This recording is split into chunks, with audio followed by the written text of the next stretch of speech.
बिस्मिल्लाहिर्रहमानिर्रहीम, अस्सलाम वालेकुम नाज़रीन, आप देख रहे हैं 92 न्यूज़ द लास्ट आवर। मैं हूं यासिर रशीद और मेरे साथ मौजूद हैं सीनियर तजज़ियाकार राना मोहम्मद अजीम साहब। नाज़रीन, आज अगर देखें तो कल का इलेक्शन जो है उसकी बाज़गिश सुनाई देती है। कल के इलेक्शन में फिर से वही 8 फरवरी वाला मंजरनामा जो है, वही तरीक़ाकार या वही बाज़गश्त या वही इल्ज़ामात या वही चहमगोइयाँ या वही सिफारिशात अब भी मंजर आम के ऊपर आई। लेकिन इस बार जो किरदार है वो पाकिस्तान पीपल्स पार्टी का कदरे मुख्तलिफ दिखाई दिया, क्योंकि इसमें एक बड़ी फरीक के तौर पे थी। और यहाँ पर तो सोशल मीडिया के ऊपर जो वज़रा हैं उन्होंने भी बाकायदा तौर पे चंद साहब का नाम लेते हुए कहा कि चंद साहब की पार्टी का बताएं कि उसका नतीजा क्या रहा है।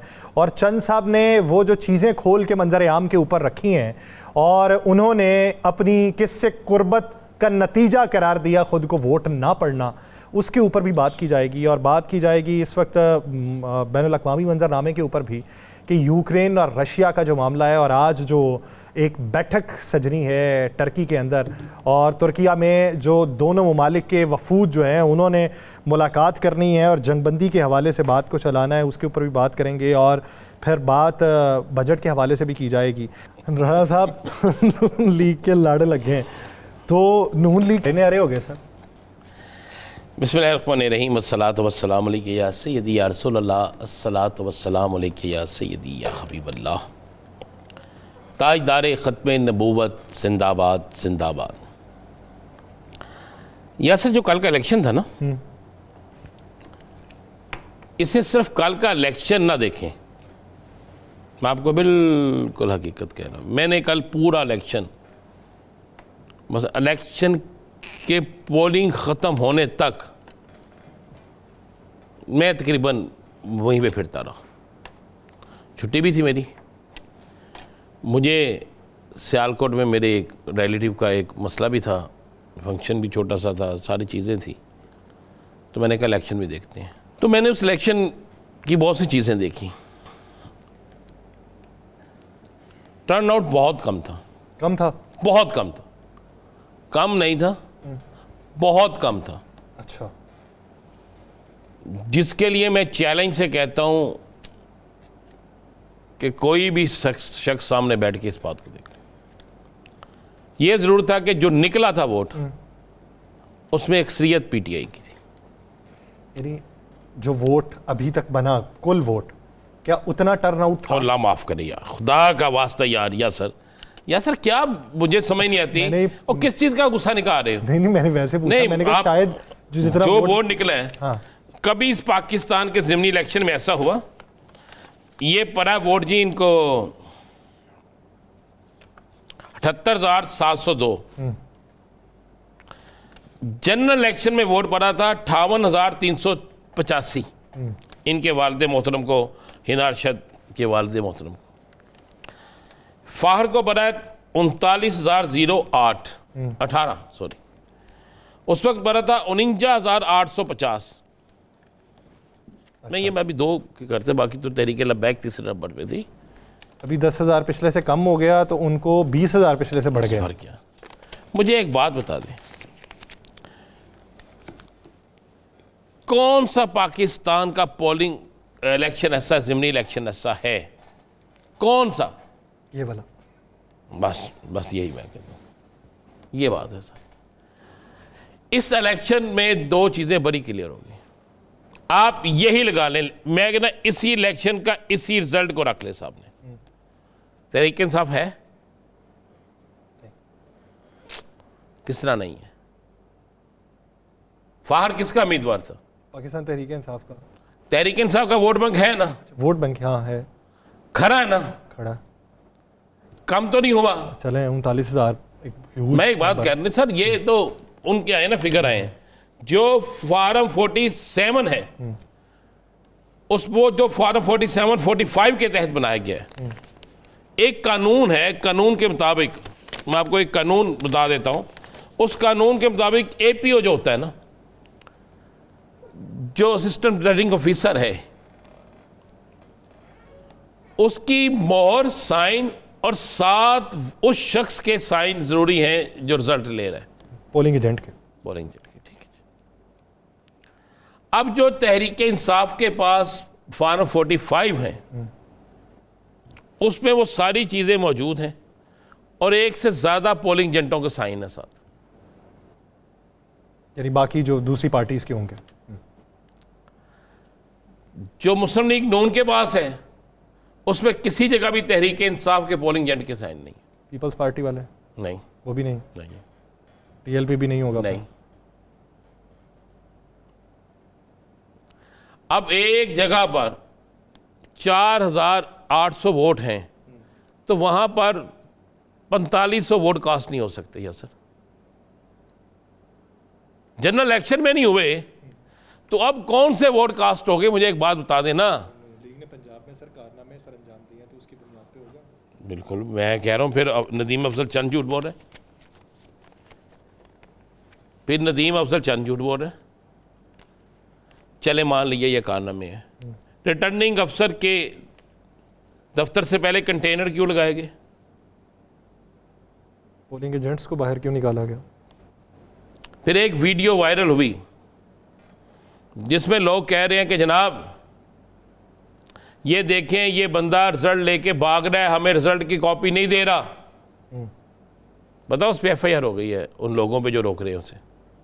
दहशत गर्दी की कि पुलिस पर और उन पर राइफलें सीधी कर ली। फिर आप देखें, बड़ा एक सिंपल सा है कि आप इलेक्शन जीत रहे हो तो आपके कैंप जो होते हैं ना, उसमें खुशहाली होती है, उसमें लोग मौजूद होते हैं। जीतने वाले के कैंप खाली नहीं होते, हारने वालों के कैंप खाली होते। लेकिन ये सारी चीजें से हट के मैं एक बात करता हूं, आपको तो चाहिए था कि 90 के मार्जिन से जीतते। आपने कहा जी हमने रिकॉर्ड काम कराए, आपने कहा जी बानी तहरीक इंसाफ की मकबूलियत ख़त्म हो गई, आपने कहा जी तहरीक इंसाफ का आगे टिकट लेने के लिए तैयार कोई नहीं होगा, आपने कहा जनाब के अब लोग हमें तरले मिन्नतें कर रहे हैं, आपने कहा कि हम इनके 50 टुकड़े होते देख रहे हैं। आपने हर चीज़ दुनिया की कह दी, ना 50 टुकड़े हुए। सबसे कमज़ोर उम्मीदवार था फाहर निशात जो था घुमन, ये मैं आपको बिल्कुल दुरुस्त, वो किसी गांव देहात में गया ही नहीं। मैंने वहां पे, मेरे अजीज हैं कैंट में रहते हैं, मैंने उनसे पूछा कि वोट कास्ट करने आपके बाकी जो उस हल्के के हैं वो गए हैं? मैंने कहा जी गए हैं। मैं कहा किसको? उसने कहा जी हमने करना है इमरान खान को वोट कास्ट, हमें नहीं गर्ज के उम्मीदवार कौन है। अच्छा, वहां पर जब अच्छा, इसी तरह पीपल्स मुस्लिम लीग नून के भी होंगे जो कहेंगे हमें नहीं गर्ज कौन उम्मीदवार है, हम नूनी को करेंगे। इस तरह पीपल्स पार्टी के भी होंगे जो कहेंगे हमें नहीं गर्ज, वो पीपल्स पार्टी को भी करेंगे। लेकिन एक जमात जिसका लीडर अंदर हो, एक जमात जिसके मतलब कहा जाता हो कि जनाब इनको माफ़ी नहीं मिलनी, एक जमात जिसके मतलब कहा जाता हो कि जो मर्जी हो जाए आप नहीं छोड़ना, तो उसके लोग अगर इतने ज़्यादा एक्टिव हों, अगर उनके लोग नहीं थे तो फिर तो यार अगर रिजल्ट बिल्कुल क्लियर था तो रास्ते खोलते, कहते जनाब आए ये स्क्रीन लगी हुई है, फार्म 45 लाएं, अपना रिजल्ट लें करके जाए। यही होना चाहिए था ना, ऐसे ही। तो क्यों नहीं हुआ ऐसा? इसलिए नहीं हुआ कि कुछ तो कुछ है ना। इस इलेक्शन ने एक बात साबित कर दी है कि 13 सियासी जमातें ये खड़ी हैं और एक सियासी जमात ये खड़ी है। आज भी एक सियासी जमात 13 सियासी जमातों पर बानी है।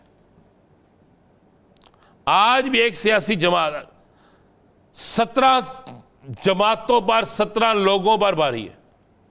भाई जिसका इख्तिदार होता है उसके साथ और बहुत कुछ होता है।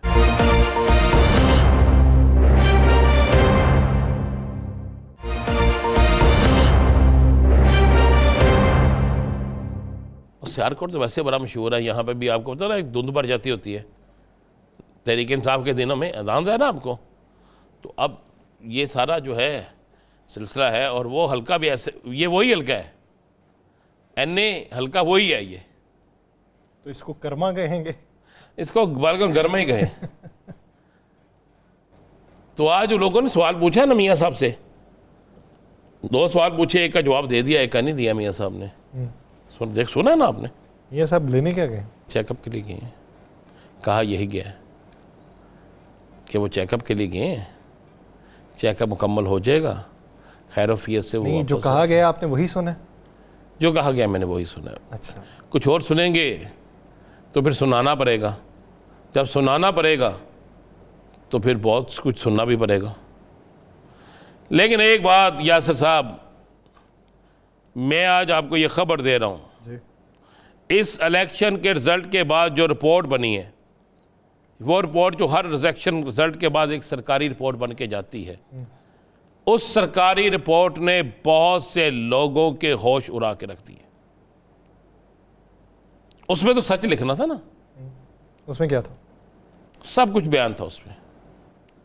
और फिर उसके बाद फिर वो सरकारी एहलकार सर तगड़ा होगा। नहीं, आप एक बात ज़हन में रखिएगा, मैं आपको ये आई विटनेस हूँ, मैं आई विटनेस। जब डस्के की वो जो एक मली वाले हल्के की एक रिपोर्ट तैयार हो रही थी ना जी, तो बुज़दार साहब वज़ीर आला थे, तो जो शख्सियत वो लिस्ट तैयार करी थी, रिपोर्ट तैयार करी थी, मैं उसके पास बैठा था। उन्होंने अपने वर्ड टू वर्ड जो हुआ उन्होंने लिख के भेजा। मैंने उनसे पूछा, जी इनकी हुकूमत आप लिख के भेज रहे हैं? उन्होंने कहा, जी मेरा काम है वर्ड टू वर्ड लिख के भेजना, आगे उसको मानना, उस पर अमल करना क्या उसको रद्द करना ये अगले लोगों का काम है। मेरी ये ड्यूटी है कि जो हुआ है वो भेजना। इसी तरह 3 अदारे हैं, 3 अदारों की रिपोर्टें गई हैं, तीनों अदारों की रिपोर्टें सामने रख लें। उन रिपोर्टों में वाज़े तौर पे है कि किस जगह पे क्या हुआ है। आपके पास 10 का नोट है जेब में? नहीं सर। जब मैं देखता हूँ, ये पेंसिल दिखाएंगे ज़रा मुझे? अच्छा जी, ये एक है 100 का नोट। सर इस पे लिखेंगे तो ये काबिल अमल नहीं रहना। ये कोई बात, इसके आगे ये 0 लगा देते हैं ना। ये कितना बन गया? सर 100 जाएगी था, 1000 बन गया। ये बाजार में लेके जाऊंगा, क्या चलेगा? 1000 में अब नहीं चलेगा। नहीं, वैसे मैं 1000 चलेगा या 100 चलेगा? 100 ही चलेगा। 100 ही चलेगा यार, 1000 लिखा हुआ क्यों नहीं चलेगा? इलेक्शन में चल सकता है, जहां हमारी किस्मत का फैसला होता है, जहां पर ये सारा कुछ होता है, वहां पर अगर 190 हो, 0 डाल दे 1900 वोट गिना जाता है। 11 हो और डबल 0 डाल दे 1100 वोट गिना जाता है। 180 हो, 1 0 और डाल दे तो 1800 वोट गिना जाता है। तो इसके आगे यार मैं 0 डालता तो क्यों नहीं 10,000 गिना जा सकता भाई, या 1000 क्यों नहीं गिना जा सकता? सॉरी, जहां किस्मत का, जहां पे हमारे मुल्क के फैसले होने हैं, जहां पर फैसले करने वालों की तनहाई भी बहुत होनी है, जहां पे फैसला करने वालों के इख्तियारात भी बहुत होने हैं, जहां पे फैसला करने वालों को भाई ये टिकटें भी कई दफा फ्री मिलनी है, जहां पे फैसला करने वालों को हमारे टैक्सों के रकम से उनके बच्चों ने पाकिस्तान के बाहर जाके पढ़ाई भी करनी है, तो उनके आगे अगर डबल 0 लग जाए तो बल्ले बल्ले। और हमारे आगे लगे 0 लगे तो आप कहते हैं आपका नोट खराब हो गया।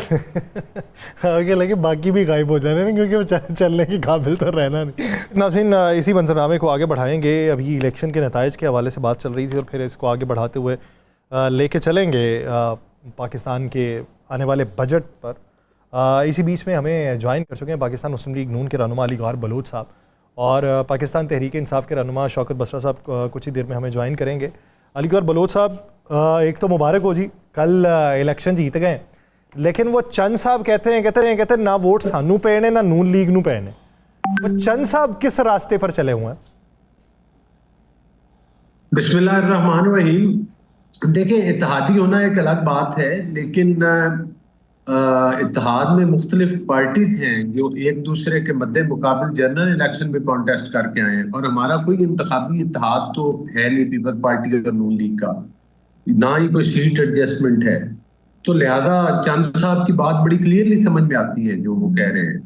वो उनकी अपनी राय है, हमें हर किसी की राय सुननी चाहिए, उसका एहतराम करना चाहिए। लेकिन देखे ना, अरसा दराज साल हो चुके हैं पीपल्स पार्टी अपना पंजाब में असर सूख हो चुकी है, पाकिस्तान का बच्चा बच्चा जानता है। तो मैं समझता हूँ कि फिर जाहिर है दिल्ली इंतखाब हुआ है, उसके जो नतायज हैं वो तमाम पार्टीज को तस्लीम करने चाहिए, और यही नतायज हैं, यही इलेक्शन है। जाहिर है कोई कहेगा धांधली हो गई, कोई कहेगा कुछ हो गया, तो अब इन सवालात का तो कोई इलाज नहीं है ना। मेरा मुंह है, मैं अपनी मर्जी से जो मर्जी इल्जाम लगा दूं किसी पर, कोई मर्जी बात कर दूं, लेकिन हकीकत ये है कि PMLN जो है वो भारी अक्सरियत से कामयाब हुई है, और जाहिर है कि PMLN की इस कामयाबी के पीछे जो मौजूदा हमारी वफाक की हुकूमत है, जो सूबाई हुकूमतें हैं, उनका जिस तरह से वो मुल्क में और सूबे में डिलीवर कर रही हैं, और जिस तरह से एक ऑलमोस्ट डिफॉल्ट शुदा पाकिस्तान को अब एक मतलब है कि एक उस राह पर डाला इन हुकूमतों ने और हमारी लीडरशिप ने, और मैं तो समझता हूँ कि तमाम इत्तेहादियों की भी मेहनत शामिल है उसमें, कि जिससे हम एक मुआशी बहरान से बाहर आए, पाकिस्तान की मईशत एक ट्रैक के ऊपर लगी, और अल्हम्दुलिल्लाह पंजाब में जिस तरह से चीफ मिनिस्टर पंजाब नित रोज नए इनिशिएटिव ले रही हैं, और हर फील्ड में पंजाब का इंफ्रास्ट्रक्चर से लेकर पंजाब के जितने भी मामलात हैं वो बेहतरी की तरफ जा रहे हैं। तो मैं समझता हूँ वो चीजें किसी से ढकी छुपी हुई नहीं, ये लोगों का एतमाद है PMLN पर, ये लोगों का एतमाद है पंजाब की हुकूमत पर, ये लोगों का एतमाद है मरकज की हुकूमत।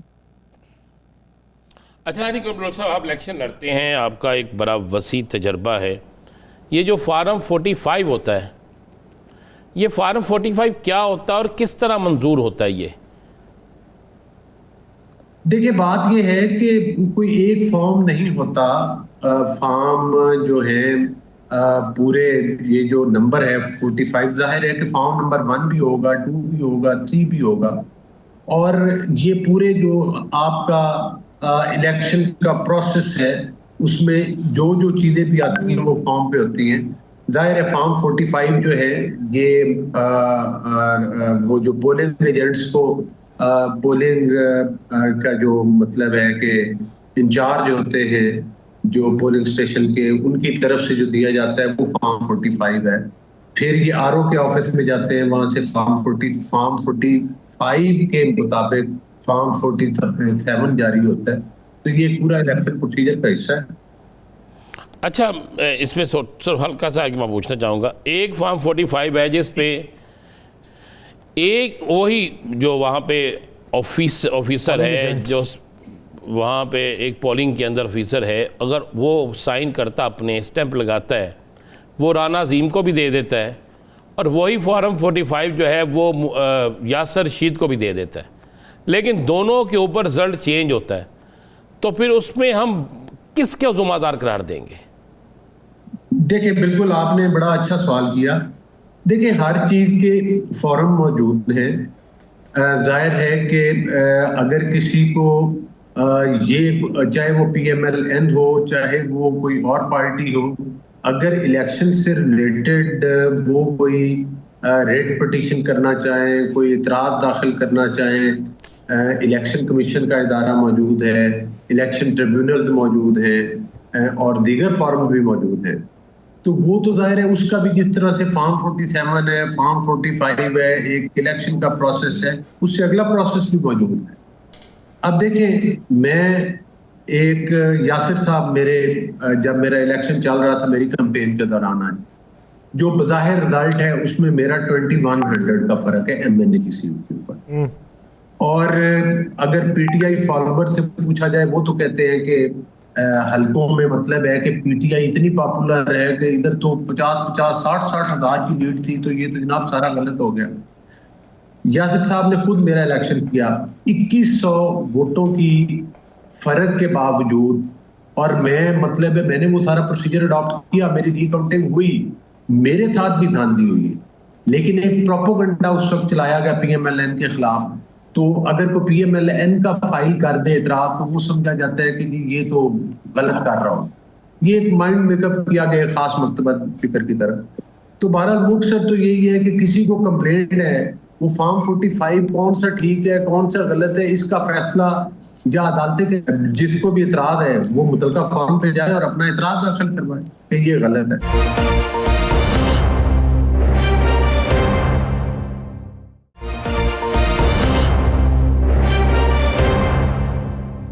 अच्छा अली और बलोच साहब, ये आप क्या समझते हैं कि ये रोना कब तक रहेगा?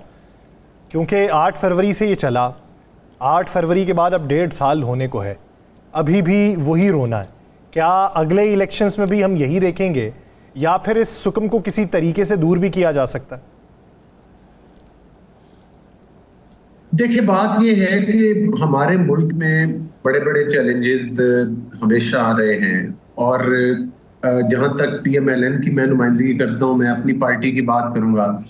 हमारा ये मौक़िफ़ है कि 2013 में भी हमें भारी अक्सरियत मिली और अल्लाह के फजल करम से हम कामयाब हुए। 13 में भी पाकिस्तान के बहुत बड़े चैलेंजेस भी थे और हालात माशी तौर पर अच्छे नहीं थे। एनर्जी क्राइसिस बहुत बड़ा था, दहशतगर्दी थी, ये उसके बाद ही दरबे आज़म हुई, उसके बाद ही लोड शेडिंग का खात्मा हुआ। बसरा साहब कल आप भी इलेक्शन में मौजूद थे, सारा कुछ था। आप कैसे दावा कर रहे हैं कि आप इलेक्शन जीत के, जो रिजल्ट आया है उनके बाद जो फार्म 45 है, आप क्यों नहीं मान लेते कि वो फार्म 45 ठीक है? कब तक ये महास बराई ये चलती रहेगी? अब आपको उनके वोट हैं 78,702 और आपके 39,018, तो क्यों नहीं मान लेते आप इसको? राना अजीम साहब, ये पाकिस्तान की बदकिस्मती है कि इस वक्त पाकिस्तान में वैसे ही ना तो कोई आइन है ना कानून है, बल्कि जंगल का कानून है और ख़ास तौर पे इलेक्शन को तो मजाक बना दिया गया है। और वो कहते हैं ना, चोर चोरी तो जाता पर हेरा फेरी तो नहीं जाता। 8 फरवरी को जो वारदात डाली गई, इन्हें नहीं अंदाजा था कि किस तरह इस वक्त लोग कहते हैं कि जान अल्लाह दी वोट खानदा। इनका ये था कि चले पार्टी तोड़ दी, प्रेस कॉन्फ्रेंस करवा दी, हमने निशान छीन लिया, हमने कहा इमरान खान हिस्ट्री को टिकट नहीं लेगा, डर खौफ की फिजा। लेकिन इनको नहीं पता था कि पाकिस्तान बदल चुका है, ये एक नया पाकिस्तान है, ये नौजवानों का पाकिस्तान है, ये इमरान खान का पाकिस्तान है।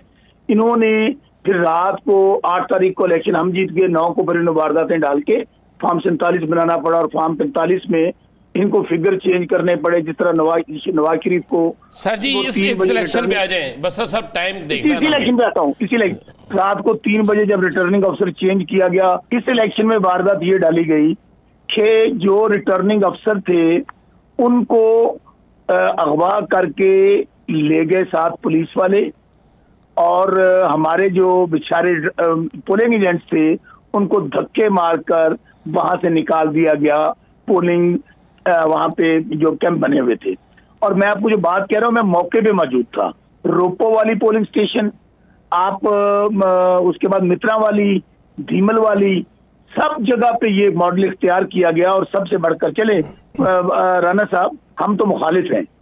पीपल्स पार्टी जिसकी वजह से ये हुकूमत कायम है, अगर आप मुझे इजाजत दें तो आज अभी थोड़ी देर पहले प्रेस कॉन्फ्रेंस किया पीपल्स पार्टी के कायदीन ने, जिनमें उनके नदीम अफजल चंद कहते हैं कि मैं अल्लाह को गवाह बनाकर कहता हूं कि अवाम ने ना हमें वोट दिया है और ना ही वोट उन्होंने नून लीग को दिया है। बसरा साहब, वो गुफ्तगू हम चलवा चुके, आपकी मेहरबानी।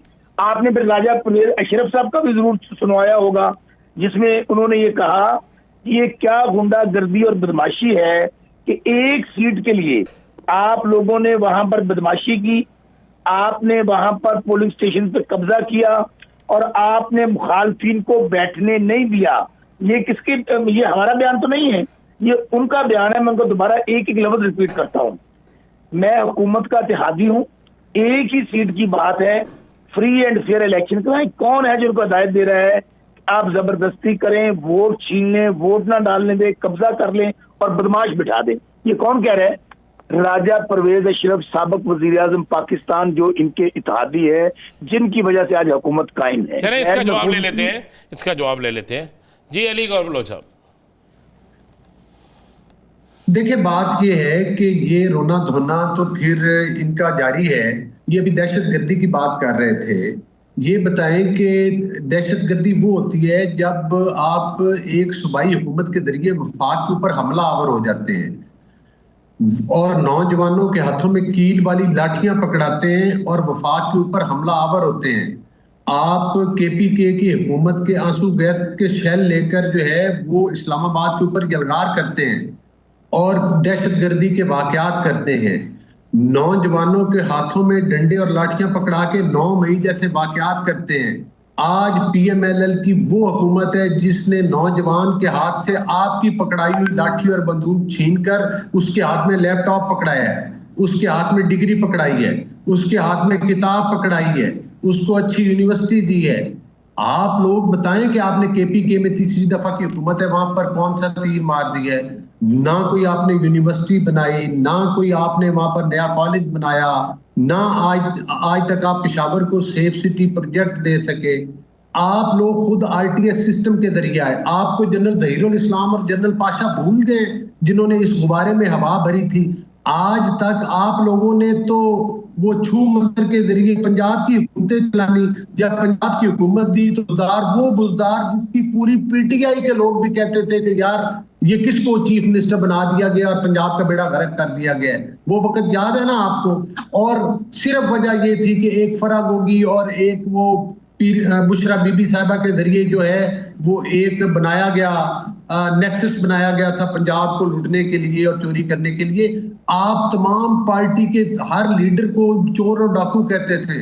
जब आपकी तलाशी ली तो पता चला कि आपने अलकादर ट्रस्ट की अरबों रुपए के डाके तो अलग, आप तो 6-6 कैरेट की अंगूठियां मांगने से भी आपको शर्म नहीं आती। तोशा खाना की असेसमेंट्स गलत करवा के वहां से तहरीफ निकलवाते और फिर कहते मेरा तोहफा मेरी मर्जी। मतलब शर्म आनी चाहिए। अपने आप को मसीहा आपने डिक्लेयर किया, अपने आप को फरिश्ता बोला आप लोगों ने, और करतूत क्या थे कि ना आप कोई सुई धागा छोड़ते थे और ना कोई छोटी चोरी छोड़ते थे और ना कोई बड़ी चोरी छोड़ते थे। RTS सिस्टम वाले हमें तबलीग करेंगे कि कौन सा इलेक्शन ठीक है और कौन सा इलेक्शन गलत है। आप ये डस्का आपको याद है ना, इस डस्का में एक PTI के दौर में भी इलेक्शन हुआ था, MNA का इलेक्शन, और वहां से हमारे साहब की बेटी कामयाब हुई जो इस दफा भी MNA बनी है।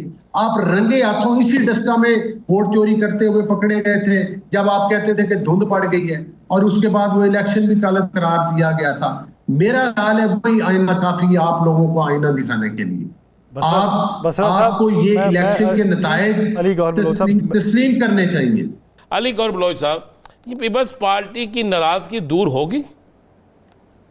देखिए, बात ये है कि पीपल्स पार्टी बिल्कुल नाराजगी का मतलब तो ये है कि वो हमारे इत्तेहाद से अगर चले जाएं फिर तो आप कह सकते हैं नाराज, लेकिन जाहिर है इत्तेहादी हैं, तहफ़्फ़ुज़ात हर पार्टी के होते हैं और किसी भी पार्टी के जायज़ तहफ़्फ़ुज़ात को दूर करना चाहिए, वो तो चलता रहता है। हम कोई दोनों पार्टी दम नहीं होती, लेकिन करने वाली बात में एक सवाल पूछना चाहता हूँ, मुझे समझ नहीं आई उस चीज़ की। बसरा साहब से पूछ के बता दें, जो अलीमा बाजी कह रही थी 2 दिन पहले कुछ ले लो कुछ दे दो, हुक्म करो हमने क्या करना है, वो कौन सी पॉलिश थी और वो कौन से बूट थे, वो किसके बूट पॉलिश कर रही थी? ये भी 2 दिन पहले की बात है कि भाई अंदर वो कहती हैं कि डट के खड़ा है कप्तान और बहन कह रही है कुछ ले लो कुछ दे लो कुछ बताओ कुछ करना क्या है, वो क्या करना है, वो क्या पूछ रही थी, किससे पूछ रही थी, किसको कह रही थी, इसकी मुझे समझ नहीं आई, इसकी वजाहत कर दो। बाकी ये है कि जो इनकी ये शुबदाबाजियां हैं ना और जो बयानबाजियां हैं, ये अब इनके किसी काम नहीं आने वाली। ये आज भी वही RTS सिस्टम चाहते हैं जिसके जरिए इनको पहले जितवाया गया था। PMLN ने जनरल इलेक्शन के बाद कई दिनी इलेक्शन हो चुके हैं, कसूर में हो चुका है, जनूबी पंजाब में हो चुके हैं, लाहौर के अंदर हो चुके हैं, हर जगह से PMLN के कैंडिडेट्स जो हैं वो कामयाब हैं, सियालकोट से भी हो चुके हैं। अब हर पे ये रोना धोना धांधली होगी, ये हो गया वो हो गया, ये बातें करने के लिए बड़ी आसान है अपने मुंह के साथ, लेकिन इन बातों से फायदा कोई नहीं है। जो कुछ आपने KPK के हालात कर दिए हैं वहां पर तो आपकी हुकूमत को 10 साल से ऊपर हो चुका है ना, अब तकरीबन तीसरी बारी आप ले चुके हैं और वहां पर देख लें वहां पर KPK के क्या हालात। मेरे पास वक्त कम हो चुका है। बहुत शुक्रिया शौकत अली बसरा साहब, अली गौर बलोच साहब इस हवाले से अपना। नाज़रीन, बैनुल अक़वामी मंजरनामे में बात करनी है, एक शॉर्ट ब्रेक के बाद कहीं नहीं जाएगा। Stay with us.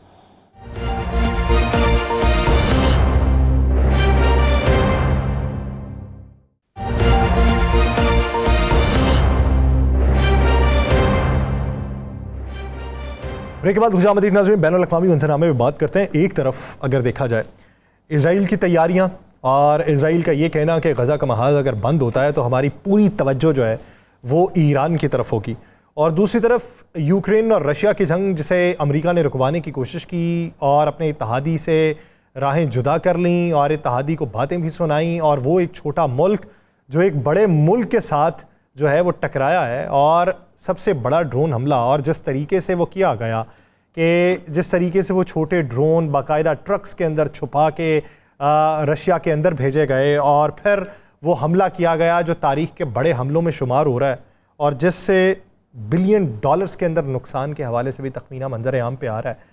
ये हक़ाइक़ क्या हैं और ये ख़त्ते या दुनिया की सूरत हाल किस तरफ को रवां दवां है, इसी बारे में बात करेंगे। हमें ज्वाइन किया है ब्रिगेडियर रिटायर्ड मसूद अहमद ख़ान साहब ने। ब्रिगेडियर साहब बहुत शुक्रिया आपके वक्त का। ब्रिगेडियर साहब, अगर देखा जाए तो आप क्या समझते हैं कि यूक्रेन का डोनाल्ड ट्रंप को सीधे जवाब देना और फिर बग़ैर अमरीकी मदद के इतना बड़ा ऑपरेशन जो है वो कर लेना, ये किस तरफ को जाता हुआ मंजरनामा? मेरे ख्याल में जो रिसेंट डेवलपमेंट्स हुई हैं बड़े सीरियस डेवलपमेंट्स हैं, और मेरे ख्याल में इसके बड़े सीरियस इम्प्लीकेशंस भी होंगे। और देखें कि वारफेयर में एक नई डायमेंशन ऐड हुई है कि जिस तरीके से कंट्रोल ड्रोन तो पहले से थे, लेकिन उनको स्मगल करके लेके जाना और डीप इनसाइड रशिया 4000 किलोमीटर तक अंदर जाके वो हिट हुए हैं। और जब आप स्ट्रेटेजिक एसेट्स पे जाते हैं, दैट 241 स्ट्रेटेजिक बम्बर्स को आप बम्बर जहाज़ों को आप टारगेट करते हैं, तो इसका मतलब है कि इसके सीरियस कॉन्सिक्वेंसेस होंगे। अभी रशिया ने तो रिस्पॉन्ड करना है, तो एक हमारे सबके लिए भी लेसन्स है कि जो नई डायमेंशन नई डेवलपमेंट है, क्या ये भी है हो सकता है कि जिस तरीके से वर्ल्ड वॉर 1 या वर्ल्ड वॉर 2 हुई थी वो यूरोपीय में उनके स्टार्ट हुई थी और वहाँ से ही हालात जिस तरीके से हुए थे। अब जिस तरीके से वहाँ पे देखेंगे यूरोप में बाकी ममालिक हैं, चाहे वो फ्रांस है, यूनाइटेड किंगडम है, बाकी दूसरे कंट्रीज, उनके लिए एक बड़ा स्टैंड है। फ्रांस की तो एक बड़ी सिंपल पॉलिसी है कि एनी एग्रेशन अगेंस्ट फ्रांस वो न्यूक्लियर वेपन यूज करेंगे। तो बहुत सीरियस कॉन्सिक्वेंसेस हैं। अब असल में देखना यह है कि रशिया का रिस्पॉन्स किया जाता है, क्योंकि 41 उनके जहाज उसमें डैमेज हुए हैं, जो तबाह हुए हैं, जो भी है, लेकिन वो इतने डीप गए हैं। और इसके बाद अब जो स्ट्राइक्स आएंगी रशिया की तरफ से और जिस तरीके से उनका सोचा जा रहा है, और जो उनका मिसाइल है ऑर्गेनिक, वो अगर फायर होता है और वो जाता है और उसके क्योंकि उसमें से वार हेड्स होते हैं और 6 डिफरेंट टारगेट्स पे जाते हैं और उसके इम्पैक्ट भी बहुत ज़्यादा है और उसके डिजास्टर्स इम्प्लीकेशंस हैं, वो कोई उसको इंटरसेप्ट नहीं कर सकता है। मैक 11 उसकी स्पीड है। तो बहुत सीरियस डेवलपमेंट्स हो रही हैं, क्योंकि देखें मेरे ख्याल में प्रेसिडेंट ट्रम्प की अभी तक कोई स्टेटमेंट नहीं आई है, तो वो स्टेटमेंट आएगी वो बड़ा इंपॉर्टेंट होगी। और आज लाइकली थी कि चाइनीज प्रेसिडेंट शी के साथ प्रेसिडेंट पुतिन की बातचीत होनी थी। तो मेरे ख्याल में सिचुएशन है, बातचीत हाल दोनों ने इस्तांबुल में आज की है, लेकिन उसमें कोई कोई खातिर खा बात नहीं हुई है, क्योंकि दोनों साइड्स अब यही सोच रहे हैं कि रशिया का रिस्पांस क्या होगा। तो मेरे ख्याल में अभी अगले चंद दिन मेरे ख्याल में इसके सीरियस इम्प्लीकेशंस होंगी खित्ते में, यूरोप के लिए स्पेशली।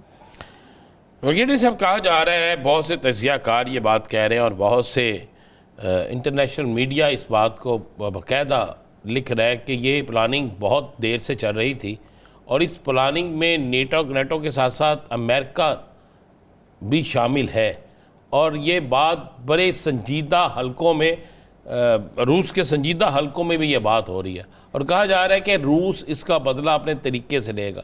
अगर रूस इसका बदला लेता है और ये जंग तेज़ हो जाती है और ये सारी कुव्वतें इकट्ठी एकदम से इस जंग में आ जाती हैं, तो खित्ते का क्या नुकसान होगा? देखिए राणा साहब, आप सही कह रहे हैं कि 1.5 साल के प्लानिंग की बात की गई है, जिसमें ज़ेलेंस्की ने खुद ये ट्वीट करके कहा 1.5 साल की प्लानिंग हुई। और जिस तरीके से देखें ना, बहुत स्ट्रेटेजिक किस्म का कंसेप्ट था, प्लानिंग भी ऐसी थी और डीप अंदर लेके जाना और समगल करना और जाके फिर ये वो कार्रवाई करना, आर्टिफिशियल इंटेलिजेंस का यूज करना, उसको और उन ट्रकों को भी तबाह कर देना। जी हाँ, वारफेयर की एक नई डायमेंशन हुई। और देखें कि मैं तो अभी तो इस पे बड़ी तहकीकात होगी। जिस तरह पाकिस्तान की विक्ट्री हुई थी इंडिया के अगेंस्ट, तो वहां पे लोग इस बात पे तहकीक कर रहे थे कि पाकिस्तान ने अपने से 11 गुना बड़े मुल्क को कैसे शिकस्त दी है। इस पे भी तहकीक होगी कि ड्रोन्स का इस्तेमाल जो है ना फ्यूचर में ड्रोन्स तो रूटीन में हो रहे थे, लेकिन इस तरह यूज करना, वो स्वार्म्स ऑफ ड्रोन, और जिस तरीके से वो इस्तेमाल हुए, आप देखो चाइनीज में तो बड़ा कंसेप्ट है, वो साइमल्टेनियस थाउजेंड्स के हिसाब से ड्रोन यूज कर सकते हैं। एप्लीकेशन यूरोप के लिए बड़ी सीरियस है, मैंने कहा, क्योंकि इसमें यूरोपियन ममालिक को, अभी जिस तरह आपने बात की, this a possibility, rule out नहीं कर सकते हैं, किसी ने असिस्टेंस दी होगी, फैसिलिटेशन हो सकता हुई हो, लेकिन ये भी पॉसिबिलिटी है इन्होंने अपने बंदोबस्त में भी किया हो। तो लेकिन अमेरिकन के मुझे नहीं चांस लगता है, बाइडेन के एडमिनिस्ट्रेशन के हो सकता है उस वक्त की कोई असिस्टेंस शामिल हो, लेकिन अभी तक इट इज प्री मेच्योरली हम नहीं कह सकते हैं। लेकिन चीजें खुल जाएंगी, पता चल जाएंगी, क्योंकि रशियन इन्वेस्टिगेट कर रहे होंगे, क्योंकि रशिया के लिए इट्स वेरी सीरियस सेटबैक। आज तो रशिया ने यूक्रेन को देखे 20% को ऑलरेडी कैप्चर किया है, डोनाल्ड्स को, लुहांस्क के एरिया है, और इसके बाद क्रीमिया को ऑलरेडी वो कैप्चर कर चुके हैं, और फर्दर अभी उसको अब वो प्रेशराइज करेंगे, और वो अल्टीमेटली ऐसा करेंगे, इस पूरे खिते को वो चाहते हैं यूक्रेन को एज ए बफर स्टेट बनाए बिटवीन रशिया एंड यूरोप। मेरे ख्याल अल्टीमेटली अब उस तरफ जाएंगे, क्योंकि इन्होंने जो ट्रम्प की जो प्रपोजल्स थे वो तो एक्सेप्ट पुतिन ने किए नहीं। लेकिन ब्रिगेडियर साहब, आप समझते हैं कि यूरोप को भी इसका खुमियाजा भुगतना पड़ेगा, और अगर भुगतना पड़ सकता है, क्योंकि बात तो नेटो से शुरू हुई और नेटो से शुरू होकर यहाँ तक पहुँची है, तो कहीं ना कहीं पे उन्हें ये लगता है कि बैकफुट पे अभी भी यूरोप मौजूद है। अगर अमेरिका की शय नहीं है तो यूरोप की शय तो है। यूरोप तो अभी कर रहा है, क्योंकि अमेरिका तो पीछे चले गए थे, बैकफुट पर चले गए थे। तो यूरोप ने ये कहा था अगर अमेरिका नहीं करता है, इवन अमेरिकन ने तो नेटो की भी सिग्निफिकेंस रिड्यूस कर दी है। तो यूरोप ने फिर ये कहा था अगर अमेरिका सपोर्ट नहीं करता, नेटो वगैरह कुछ नहीं होता, तो हम खुद मिल के करेंगे। लेकिन देखें, नेटो की वो कैपेबिलिटी जो यूरोपियन कंट्रीज हैं, सवाए चंद को उठा के बाकी तो छोटे मुल्क हैं। लेकिन मैंने कहा इसके सीरियस कॉन्सिक्वेंसेस है। मैंने कहा आपको बताया कि जो फ्रांस की जो पॉलिसी है, डॉक्ट्रिन भी यही है कि उन पर अगर हमला होगा तो they will use nuclear weapon. तो बड़े सीरियस कॉन्सिक्वेंसेस है। लेकिन अभी जो चंद दिन पहले जो इलेक्शंस पोलैंड में हुए थे, पोलैंड में इलेक्शन में जो प्रेसिडेंट बन गया है वो इज ए प्रो रशिया, वो यूक्रेन के अगेंस्ट है, तो वो भी बॉर्डर के ऊपर ही है।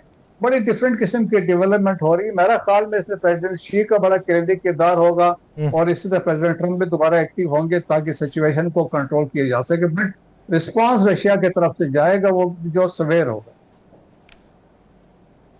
ब्रिगेडियर साहब, मैं वही सवाल कहने लगा हूँ, फिर मेरा वही सवाल है, अगर मेरे ख्याल से अब तक जब हम गुफ्तगू कर रहे हैं कोई एक बड़ा जवाब जा चुका है, जिस वक्त हमारी ये गुफ्तगू जारी है एक बड़ा जवाब जा चुका है। इससे आने वाले दिनों में तो पेट्रोल भी नायाब हो जाएगा, बहुत सी चीज़ें नायाब हो जाएंगी, और हमारे खित्ते के अंदर भी हालात जो हैं वो कंट्रोल से बाहर हो जाएंगे। यहाँ देखें कि दुनिया भर में अगर हालात आप देखें, मिडिल ईस्ट में जो वहाँ पे सिचुएशन है, गजा की सूरत हाल है, और बाकी जो डेवलपमेंट्स हो रही हैं, फिर ईरान के साथ देखें जो कन्फ्रंटेशन है, और स्पेशली मई में तो Israel was all out to attack Iran, तो वो भी एक डेवलपमेंट है। फिर ईरान पर प्रेशराइज किया जा रहा है, क्योंकि इंटरनेशनल एटॉमिक एनर्जी एजेंसी की जो रिसेंट रिपोर्ट आई है, उन्होंने ये कहा कि 3 महीनों में ईरान ने बहुत ज़्यादा इन्वेस्टमेंट किया है, तो वो भी जल्दी में तेजी में कर रहे हैं। फिर अमेरिकन प्रेशर भी है, तो वो भी एक सिचुएशन है। पाकिस्तान और इंडिया की सिचुएशन हमने यहाँ पे देख ली है, लेकिन Pakistan finally we have prevailed over India, और इंडिया के अंदर से जो हालात हैं, they have been defeated diplomatically, militarily और पॉलिटिकली भी है, और जो हर लिहाज से उनके इट इज़ अ सेटबैक। और साउथ ईस्ट चाइना सी में भी देखें, वहाँ पे भी डेवलपमेंट्स है, ताइवान के इश्यू हैं, फिर यूक्रेन का भी ये मसला है। तो दुनिया भर में दिलदार इश्यूज है जो कन्फ्रंट कर रहे हैं इंटरनेशनल कम्युनिटी को, और इसमें जो इम्पोर्टेंट जो रोल होगा, देखें यही जाके अमेरिका का किरदार होना है, चाइना का किरदार होना, रशिया का अपना एक किरदार होगा। यही रशिया का भी किरदार होगा, और देखेंगे कि कुव्वतें किस तरफ को खड़ी होती हैं और वो क्या इकदाम उठाती हैं। बहुत शुक्रिया रिटायर्ड मसूद अहमद खान साहब इस हवाले से अपना वक्त देने के लिए। नाज़रीन, प्रोग्राम का वक्त खत्म हो जाता है, मुझे और राना साहब को दीजिए इजाज़त। आपसे मुलाकात होगी कल के रोज़। अपना बहुत सा ख्याल रखिएगा। अल्लाह ने के बाद।